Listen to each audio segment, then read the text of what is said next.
Salut, c'est Sophie. Écoute, aujourd'hui, j'aimerais te parler de l'effet miroir. Voilà, c'est quelque chose qu'au départ, je ne comprenais pas très bien ce que ça voulait dire. Et puis maintenant que j'accompagne les adultes, les ados et les enfants, c'est vraiment quelque chose que j'ai pu intégrer et que j'arrive vraiment à bien expliquer, en tout cas quand j'accompagne mes clients. Voilà, donc j'aimerais te partager ce que j'ai compris de cet effet miroir. C'est-à-dire que l'effet miroir, c'est quand on va, par exemple, juger quelqu'un. On juge quelqu'un euh, parce qu'il est menteur ou parce qu'il est trop égoïste ou parce qu'on le juge de s'habiller mal, etc. Ou alors on peut juger aussi les gens, enfin là c'est plutôt quelque chose qui va être plutôt tourné vers le positif, où on va admirer une qualité. Voilà, on va dire qu'il est gentil, qu'il est bienveillant, enfin voilà, toutes les qualités qui peuvent exister. Et du coup, voilà, en fait c'est la même chose. L'effet miroir, il va jouer sur tous les deux plans, positif et négatif. Et en fait, quand on va parler de l'autre, quand on va juger l'autre ou qu'on va admirer la qualité de l'autre, en fait, ça ne parle que de soi. Voilà, parce qu'on ne peut pas admirer une qualité qu'on n'a pas, ou on ne peut pas juger quelqu'un d'un défaut si on ne l'a pas. Donc, voilà, quand on parle de l'autre, en fait, on va parler de soi.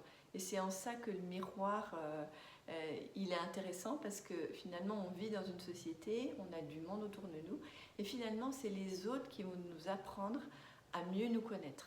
C'est grâce à eux, c'est grâce au fait qu'ils vont nous déséquilibrer, parce que quand on va juger quelqu'un sur qu'il est égoïste, peut-être que nous, au fond de nous, on se voit que généreux. Voilà, et en fait, c'est comme si c'était une allergie. On va juger les autres parce que c'est comme si c'était une allergie. Une allergie parce que nous, on croit qu'on ne fait que l'inverse. C'est-à-dire, si on juge quelqu'un sur le fait qu'il est égoïste, nous, on va penser que nous, on est dans le camp des gentils et nous, on va être que généreux. Voilà, cette façon de penser, quand on va juger l'autre ou quand on va admirer l'autre dans ses qualités, ce qui est un petit peu dommage, c'est qu'on sépare. Voilà, on sépare les gens, on fait deux clans. Nous, on se met dans le camp des gentils, et puis l'autre, quand on le juge, on le met dans le camp des méchants. Et puis quand on va admirer une qualité chez quelqu'un, c'est comme si nous, on se mettait dans le camp des... nous, on ne sait pas faire, et puis que l'autre, voilà, on le place un petit peu au-dessus de nous et on va admirer sa qualité. Alors qu'en fait, l'idée, c'est que ce soit vraiment horizontal. C'est que les relations soient horizontales et que si j'admire la qualité de quelqu'un, se rendre compte que nous aussi, à l'intérieur de nous, on a aussi cette qualité. Donc l'autre, il va un petit peu nous montrer nos angles morts. Voilà, parce que des fois, on a besoin de quelqu'un, donc soit d'un coach ou si on ne veut pas aller voir un coach, voilà, juste prendre conscience que le monde qui nous entoure va nous permettre de mettre en lumière nos angles morts. Donc, j'admire quelqu'un qui est bienveillant. Je pense que moi, je ne suis pas assez bienveillante, donc j'admire chez l'autre sa bienveillance. L'idée, c'est de faire un retour sur soi et de dire moi aussi, je suis bienveillante. Dans quelle situation est-ce que je suis bienveillante? Aller creuser dans une situation où j'ai été bienveillante à un moment donné. Et par exemple, si vous allez juger quelqu'un, donc admettons, moi je suis très généreuse, voilà, je vais donner beaucoup aux autres, et du coup, les personnes qui vont croiser mon chemin, qui vont être égoïstes, voilà, ça va un petit peu me crisper à l'intérieur de moi. Du coup, voilà, je vais juger la personne qui est égoïste, alors qu'en fait, j'ai juste à faire un retour sur moi, voilà, comme cet effet miroir où je vais dire il est égoïste et je vais pouvoir retourner vers moi en me disant moi aussi je suis égoïste. Et dans quelle situation est-ce que je suis égoïste? Alors des fois c'est vrai que c'est pas toujours confortable parce qu'on n'a pas envie d'aller voir voilà, toutes les situations où on est égoïste, mais si on est honnête avec nous-mêmes, on a parfois ce côté égoïste. On ne peut pas être que généreux. Voilà, comme c'est Christian Junod qui parle de la pièce, hein, donc il y a un côté pile et un côté face, et donc on ne peut pas être que généreux ou que égoïste ou que menteur ou que quelqu'un qui dit toujours la vérité. Non, si on est égoïste, eh ben, on est aussi généreux. Voilà, on a ces deux côtés. Et ça permet vraiment de se réunifier, de prendre conscience que nous aussi, on a des parts d'ombre, on a des parts voilà, qui ne sont pas toujours jolies à voir, mais l'idée c'est d'aller reconnaître que ben, nous aussi on a des défauts, on a des qualités, mais on a aussi des défauts.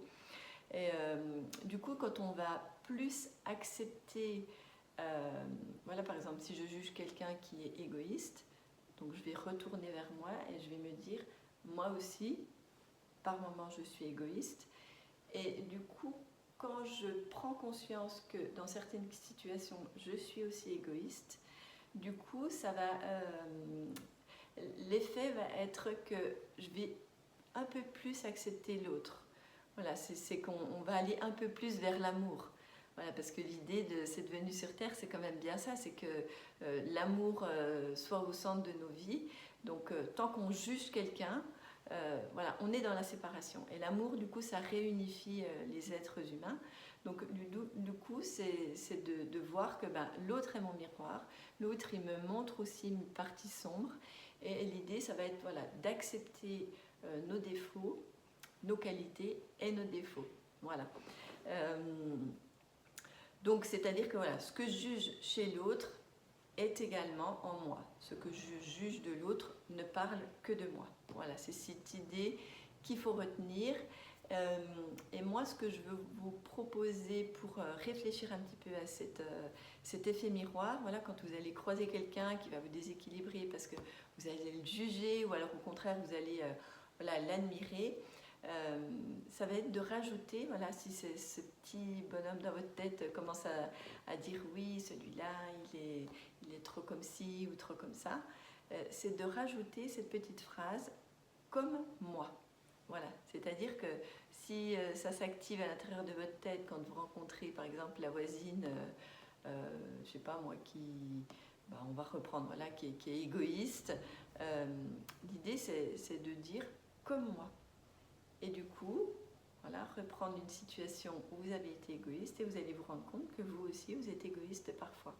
Et du coup, vous allez, quand vous allez recroiser votre voisine, être peut-être un peu plus tolérant, un peu plus dans l'amour pour cette voisine. Alors voilà, ce ne sera pas l'idée d'aller la serrer dans vos bras chaque fois que vous la croisez, mais voilà, d'accepter l'autre tel qu'il est, avec ses qualités, ses défauts. Et plus vous allez accepter l'autre avec ses qualités et ses défauts, plus vous allez pouvoir vous accepter vous-même et être dans l'amour de vous-même. Voilà. Voilà, on est des êtres humains, on a plein de qualités, mais aussi on a des défauts. Et ça fait partie de nous. Et voilà, plus on les accepte, plus on va être mieux dans nos vies, quoi. Voilà, donc j'espère que cette petite vidéo vous aura plu sur l'effet miroir. Si vous avez aimé, ben, je vous invite à vous abonner à ma chaîne. Et puis, n'oubliez pas aussi d'activer la cloche de notification pour voilà, être au courant des prochaines vidéos que je mettrai sur ma chaîne YouTube. Voilà, je vous embrasse et je vous dis à bientôt.